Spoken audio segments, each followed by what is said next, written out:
Welcome to the Great Detectives of Old Time Radio. From Boise, Idaho, this is your host, Adam Graham. If you have a comment, email it to me. Box13 at greatdetectives.net. Follow us on Twitter at Radio Detectives and become one of our friends on Facebook, facebook.com/Radio Detectives. If you've not already, I encourage you to check out All I Needed to Know I Learned from Columbo, as well as the sequel ebook, All I Needed to Know I Learned from Dragnet. Each collection examines the careers and histories of 7 fictional detectives and policemen. Boston Blackie is actually included in the first volume. And it also examines lessons that can be learned from their careers and stories. It is available as an audiobook through audible.com or the iTunes Store and wherever fine ebooks are sold. And you can find all my books, audiobooks, and ebooks at store.greatdetectives.net. All right, well, now it's time for today's episode of Boston Blackie. The original air date, January the 21st, 1947, and this is the Copycat Firebug.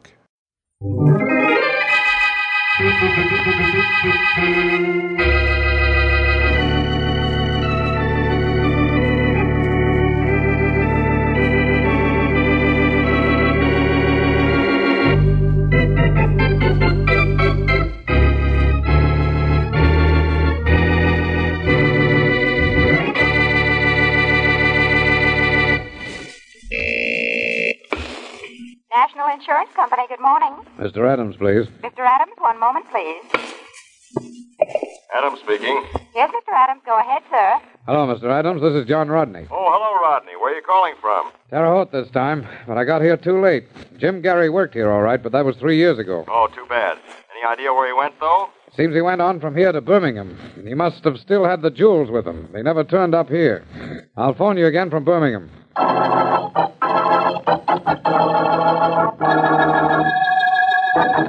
Hello, Mr. Adams. This is Rodney in Birmingham. Oh, yes, Rodney. Any luck? Well, he's not in Birmingham, but he was 6 months ago. Seems he was mixed up in a shooting here similar to the killing in Omaha 6 years ago. Another jewel case, eh? No, not this time. No jewels were taken. Well, where to now, or are you giving up? I'm never going to give up, Mr. Adams. I'll find him. But how will you know him when you do? You still have no positive identification. Well, I may get it. I just found out that he had a grandmother in Greensboro. If she's still alive, maybe she can tell me something about him. I'll phone you again from there.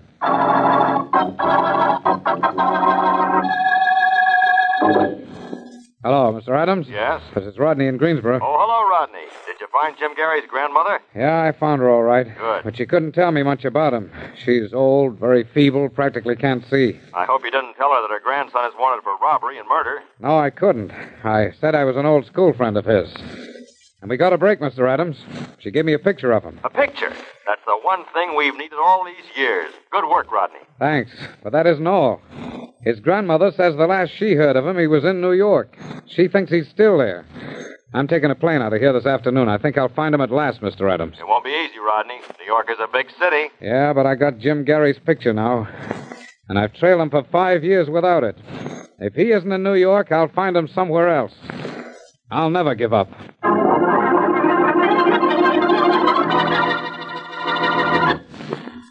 And now on to Dick Calmer as Boston Blackie. Enemy to those who make him an enemy. Friend to those who have no friend.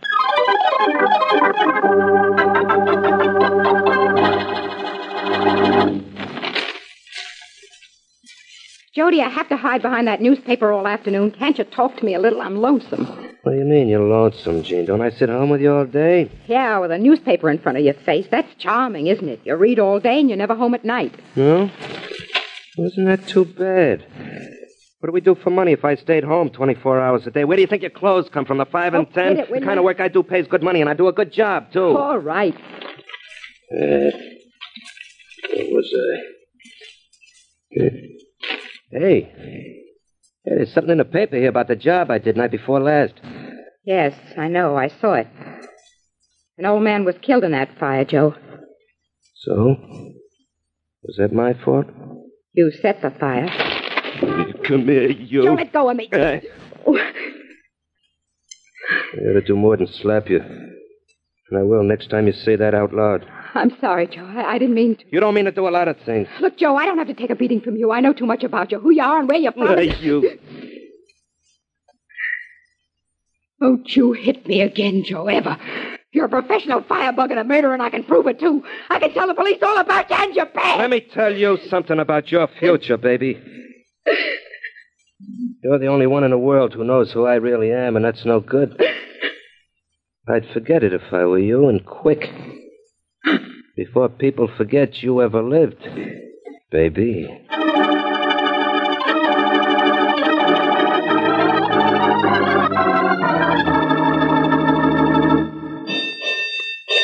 Get that alarm box number, will you, Bill? Yeah, sure, Lieutenant.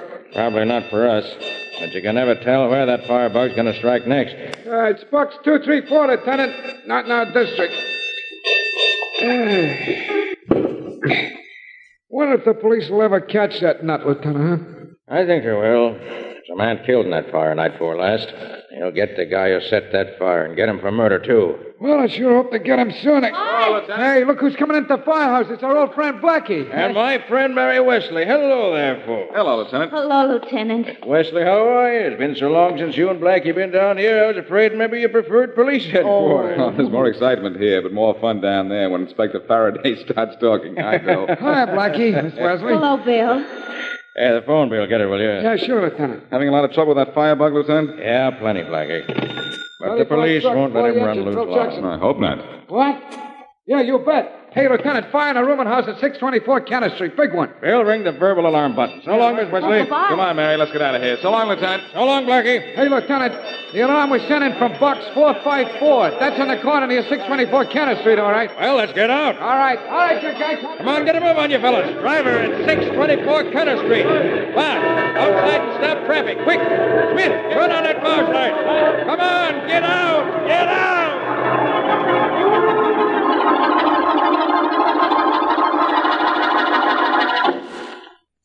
Blackie, why do we have to stop by your apartment when it would be much more fun going by that fire on Kenner Street? There are 3 reasons, Mary. It's against the law to follow fire engines. I have to pick up my mail, and we have a theater date in 45 minutes. Oh, but I just love fires. Hey, wait a minute, Mary. You aren't the firebug they're looking for, are you? Well, No, on second thought, you don't look at... Say, what's this on the floor? looks like a piece of paper. It's not only a piece of paper, it's a note. From the doorman that just went off duty. Harry doesn't trust anyone with messages for you, does he? What's this one about? It doesn't seem to be anything important. Mr. John Rodney was here to see me. He says I can get in touch with him at 624 Kenner Street. Who's John Rodney? I don't know. Never heard of him. There's certainly something familiar about that address, 624 Kenner Street. Blackie, that's where the fire is. That's right, Mary. Huh. There's a fire at 624 Kenner Street, and I get a note to meet a man at that address. The coincidence is a little too much. Too much what? Too much coincidence. And too much to ignore. Come on, Mary, we're going to that fire. But I thought it was against the law. It is, but if the police say anything, we'll tell them that they were there by invitation.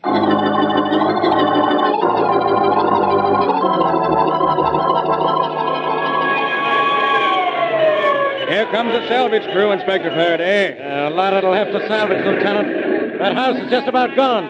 Yeah, I'm afraid it is, Inspector. Probably another arson job, too. I wouldn't doubt it. We've got to get that firebug and get him fast. Sure wish we could. This is a 5th fire in the last 2 weeks. And in every one, the building's been almost a total loss. Yeah, and in that fire the night before last, a man died.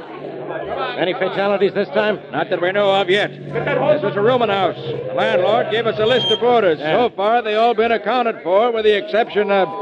Hey, who's in that car just pulled up? I don't know, but he better get out of here.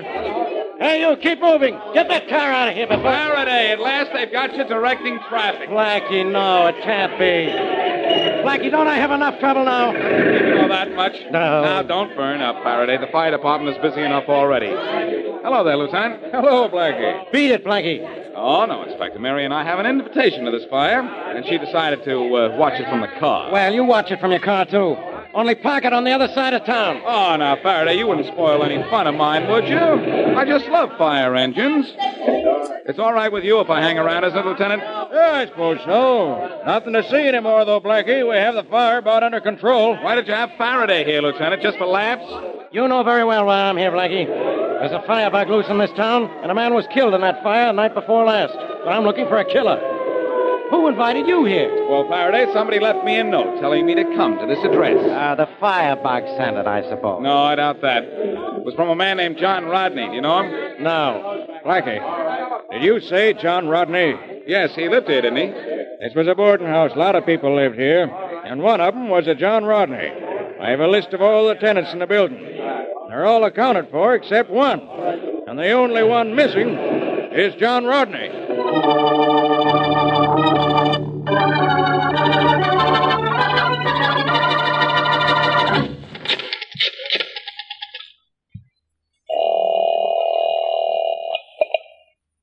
Police Department. Let me speak to the officer in charge. Hurry. What do you want to speak to him about, lady? It's important. It's about those fires. Huh?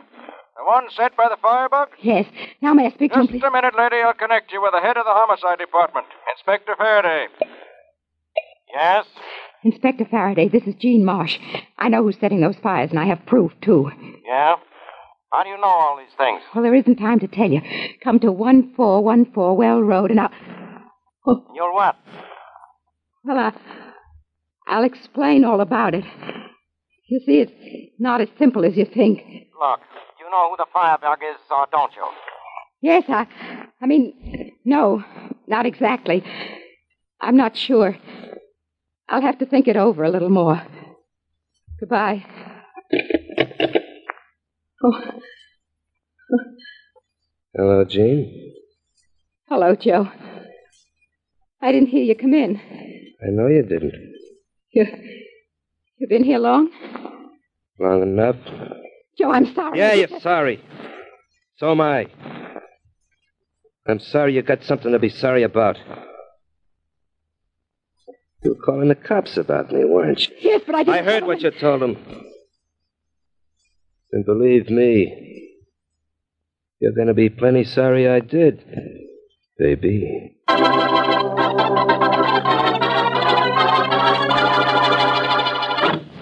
And now back to Boston Blackie.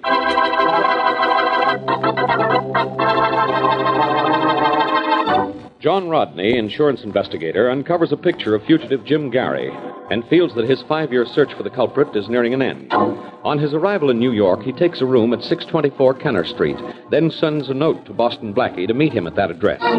A firebug is loose in the city, however, and by the time Blackie gets to 624 Kenner Street, the rooming house is in flames, and Rodney is missing. It is the next morning now, and as we return to our story, the missing Rodney is phoning his home office. Hello, Mr. Adams. Yes, this is Adams. This is Rodney, Mr. Adams, reporting from New York. Oh, yes, Rodney. How are things going? Any trace of Jim Gary? Well, not exactly. I want to report that I've been burned out of my room at 624 Kenner Street. Burned out? Yeah, last night the whole house went up in flames. Oh, I'm okay. Only I got a tough break about Gary's picture. What do you mean? What's happened to the picture? Well, it was lost in the fire. What? Definitely lost. My papers and extra clothing along with it. Well, better send me a report on the fire in as much detail as you can. We'll want it for the files. Well, as a matter of fact, I've just finished typing it up. I'll mail it to you this afternoon. Good. Well, keep me posted, Rodney. And don't worry, Mr. Adams. Picture or no picture, I'll get Jim Gary. Well, good luck to you, Rodney. Thanks, Mr. Adams. Goodbye. Goodbye. Yes? I'm Boston Blackie. You sent for me, Mr. Rodney? Oh, yeah, I did, but that was yesterday. I know, but there was a fire at your address last night, and you weren't at home. And it's taken me until now to find you. Glad that you did. I was just about to call you. Oh, then you still want to see me, huh? Well, I just wanted to explain that note of last night. You see, I did have a reason to talk to you then. I had a photograph I wanted to show you. A photograph? Well, why did you want to show it to me? Well, I understand you know almost everybody in this town, and I had a picture of a fellow, Jim Gary, wanted in Omaha for murder and robbery 6 years ago. But why can't you show me the picture now? It was lost in the fire last night. Oh, gee, that's too bad. You don't know how bad. It was my only clue to his identity. The only picture, too. Don't the police have his fingerprints? No. And I'm not working with the police. I'm with the National Insurance Company. Oh. The police gave up the murder trail 5 years ago, but the jewels Gary stole have never shown up. I see. You think he stashed them somewhere? Yeah, we're sure that he has. We're trying to recover them for the claim we paid on them. And you've been trying for 5 years? Ever since I've been with the company. And just when I might have been near him, that firebug sets my rooming house ablaze. What a break. What makes you think the Firebug set that fire? Well, the police think it was the work of a firebug. Don't you? Maybe. Maybe not. Maybe it was Jim Gary. Hey, it could be, yeah. I got to town only yesterday, but I did ask a few questions around. Say, maybe one of Gary's cronies got to him and told him I was here and with a picture. And he set fire to your rooming house to destroy the picture. It's very simple. Yeah, you're right, Blackie. I'd better put that in the report I'm making to my company. I want them to be as convinced as I am that I'm close to Gary now. I don't want them to tell me to quit after 5 years. You're not blaming the Firebug in your report, then, but Jim Gary. Yeah. Would you like to see my report? Yes, it would. Here it is. Thanks. Fire of obvious incendiary origin. Small frame house went fast. Fire started in second floor corridor just outside northwest room. Papers carrying stories of Firebug at work in city. You're going to add the part about Gary, huh? Yes, I am. Well, still going to be a tough job finding Jim Gary, whatever he calls himself now. This is a big city. I know that, Blackie, but I spent 5 years tracing that guy, and now I'm positive I've caught up with him. And I'm not leaving here either until he leaves with me.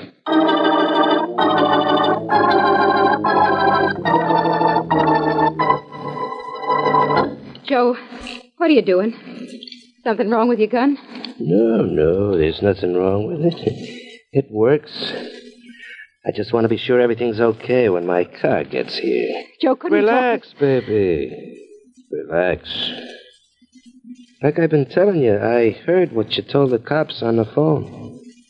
I just can't take any more chances with you.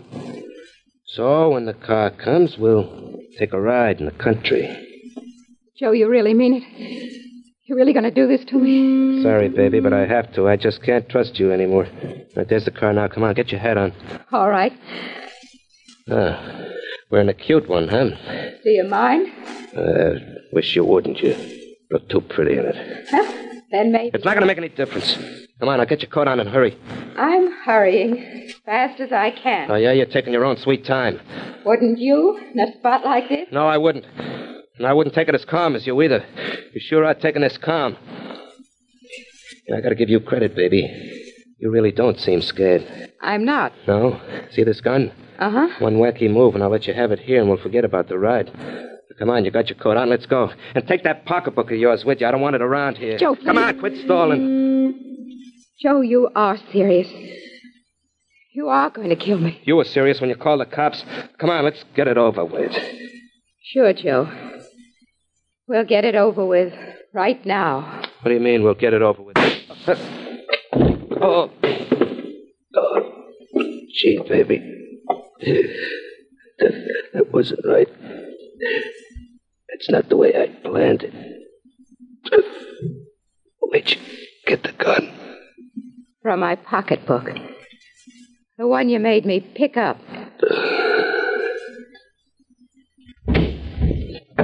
Open up! Open up in there! This is Inspector Faraday. Just a moment. What's going on in here? Oh, you got here a little too late, Inspector. There's your Firebug lying on the floor. I think he's dead. You shot him, huh? With this gun. Here, take it. Okay. And take me with it. I was afraid of him, but I'm not afraid of what you'll do to me. You see, I killed him in self-defense.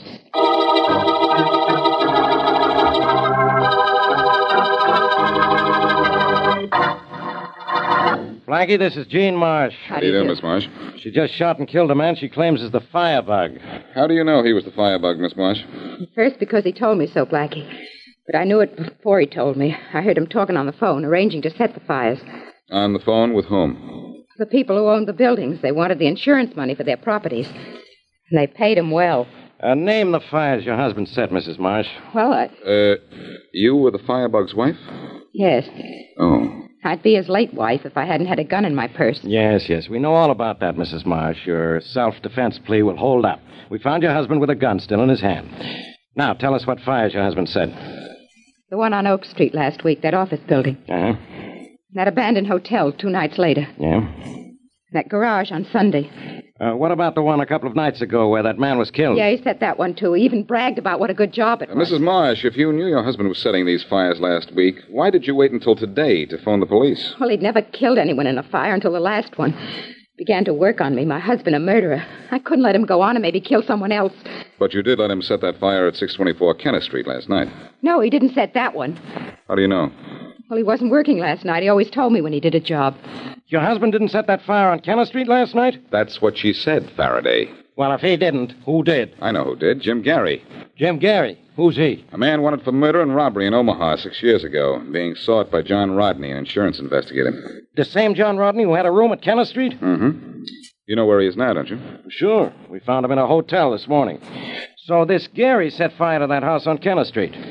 Why? To destroy the only picture of Jim Gary in existence. Rodney had it in his room on Kenneth Street, and Gary knew it. Mrs. Marsh, your husband's real name wasn't Gary, was it? No, Blackie. Marsh was his real name. Are you sure? Yes, I've known Joe since he was 16. We went to school together right here in the city. Joe never even been in Omaha. It's too bad. For a minute, I thought I'd found Rodney's Jim Gary for him. I don't know anyone in this town named Gary. Or anyone in town wanted in Omaha for anything. You wouldn't. But Gary's here, I'm positive. And so is Rodney. Now, if you Wait a minute. Yeah? Inspector Faraday? Yes? This is Lieutenant Barnes of the fire department. Oh, yes. You asked for a report on that fire on Kenneth Street. Well, the building just cooled down enough for us to make an investigation. Good. Did you find anything? Nothing we didn't suspect in the first place. It was incendiary, all right. Started in the hallway on the second floor. No trace of who started it, though. Okay, Chief. I've got some news for you, but I'll call you back. Thanks for the report. No trouble. Bye. Bye. Well, Blackie, the fire department finally got into that house on Kenneth Street and found out it was arson. Yes, I heard the conversation. Well, guess Rodney was right in his report. See you later. Hey, Blackie, where are you going? Well, all of a sudden, I know exactly where to find the man Rodney is looking for.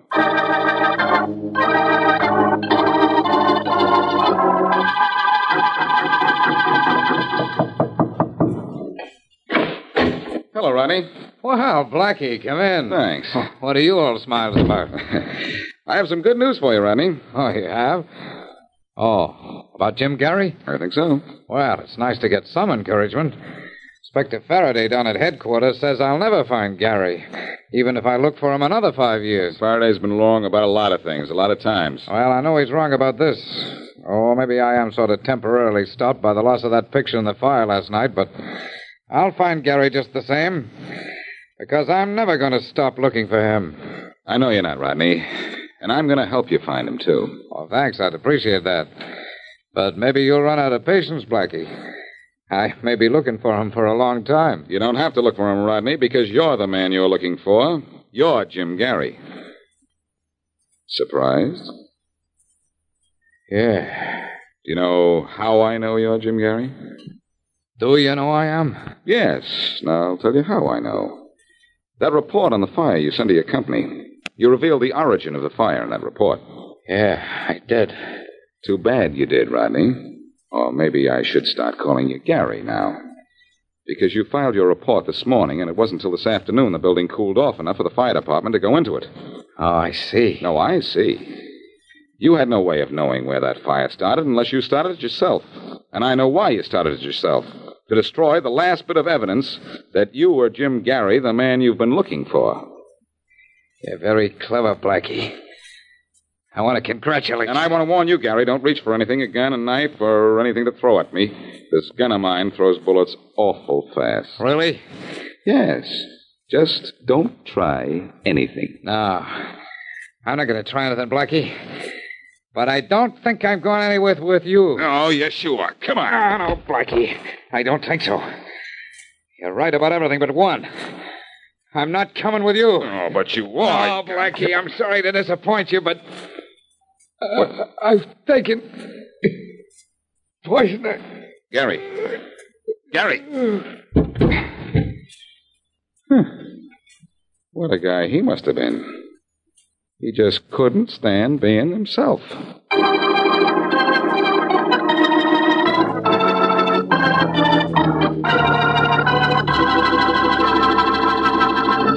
Blackie Blackie, my name is Adams. I'm with the National Insurance Company. Oh, yes, Adams. I think your man Rodney mentioned you a couple of times. You were his boss, I think. Yes, I'm the one who gave him his job with the company.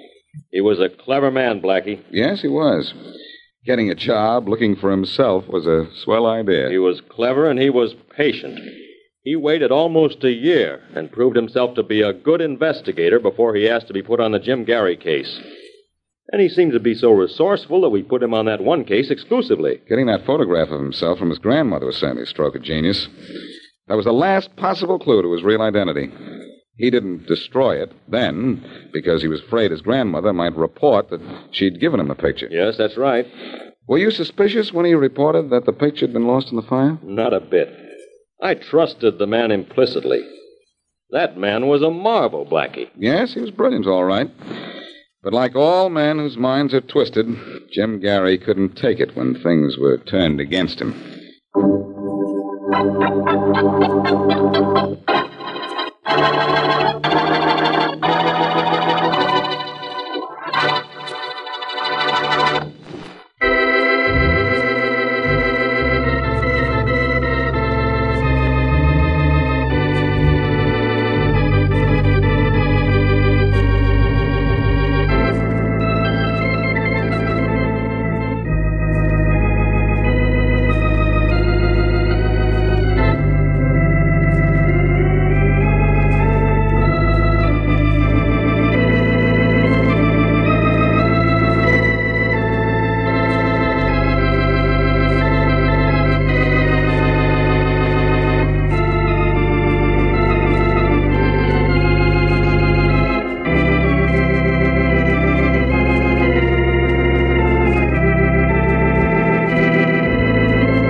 Hi, this is Andrew from OTRWesterns.com. I wanted to invite you to come take a look at our site where we put out podcasts of old-time radio westerns. Check us out at OTRWesterns.com. You're listening to The Great Detectives of Old Time Radio with Adam Graham. Now let's get back into the show.